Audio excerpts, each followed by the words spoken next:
हमारे यहाँ नैमिषारण्य में सूत जी महाराज व्यास गद्दी पे विराजमान होते हैं, 88,000 ऋषिगण प्रश्न करते हैं, तब व्यास गद्दी से बैठे हुए सूत जी, लौमहर्षण सूत, आप सबको आख्यान देते हैं, इस समय आप सभी लोग 88,000 ऋषियों के ही वंशज बैठे हो।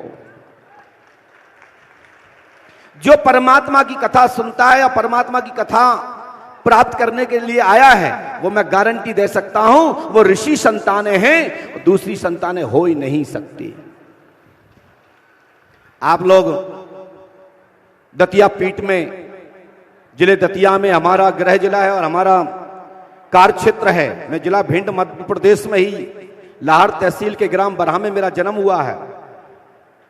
और ये धाम पंडोकर सरकार धाम माता पीताम्बरा माई की और रतनगढ़ वाली मैया की, दोनों की गोदी में पंडोकर सरकार हनुमान लला की किलकारी गूंजते गूंजते पूरी दुनिया में स्थापित हो गई है। और पंडोकर सरकार दरबार के विषय में तो आप सब लोग जानते ही है, इसमें कोई बताने की आवश्यकता नहीं है। सोशल मीडिया के जमाना है, गए वो जमाने जब लोग मीडिया के लिए तरसते थे कि कोई एक फुटेज चल जाए। अब तो घर घर मीडिया है, जो भी मोबाइल निकाले वही मीडिया। तो अब तो टेंशन ही नहीं है कि कौन हमारी न्यूज दिखा रहा है कौन नहीं दिखा रहा। पहले तो लोग तरसते थे कि भैया हम आपके क्षेत्र में आए कार्यक्रम करने, तो हमारा कार्यक्रम टीवी पे चलवा दोगे कि नहीं? यदि चलवाओगे तो मैं आ जाऊंगा, अन्यथा मेरा कार्यक्रम फलानी जगह है, वो लाइव आस्था और श्रद्धा पे और संस्कार पे चलना है, दिशा पे चलना है। वो भैया यदि इतना नहीं कर सको तो हम नहीं आ पाएंगे। अब तो कहते हैं मत करो मत करो, कोई बात नहीं, हमारे पास भी खुद भी मीडिया है, तुम्हारी मीडिया रखी रह जाएगी।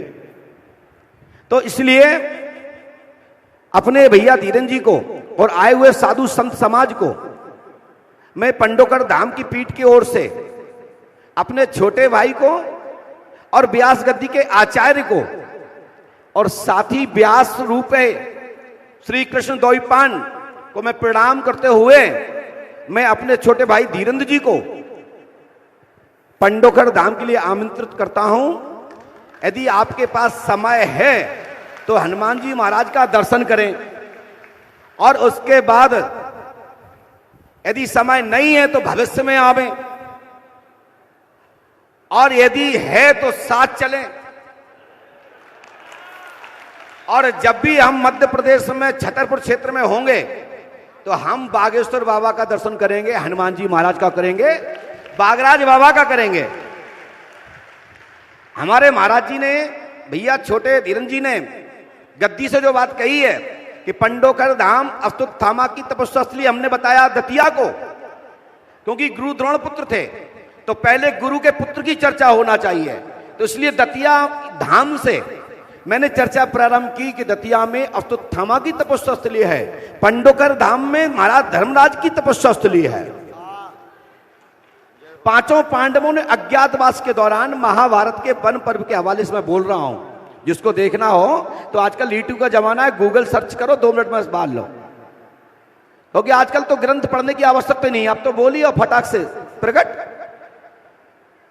तो महाराज धर्मराज की तपस्या स्थली और राजा मरुत की तपस्या स्थली पंडोकर धाम है और उन्नाव बालाजी है, क्योंकि ये मत्स्य जनपद से लगा हुआ है, राजा विराट का प्रक्षेत्र। मत्स्य जनपद है, पंचनदा नदी, जिला जालौन, औरैया और चले जाओ शहडोल तक, बहुत लंबा राजा विराट का क्षेत्र था। पांडव लोग यहां आए और अब हमारा भी फर्ज बनता है कि हम बागेश्वर बाबा से आपको परिचय करा दें, क्योंकि महाराज जी ने पांडवों से करा दिया और हम आपको बताते हैं, क्योंकि बागराज बाबा भगवान शंकर को कहते हैं। और बागेश्वर सरकार एक सुधरा हुआ शब्द, एक नया शब्द भक्तों के मुख पे सरल रहे, इसलिए बागेश्वर सरकार के नाम से बागराज बाबा प्रकट होकर के लोगों में बागेश्वर नाम से स्थापित हो गए।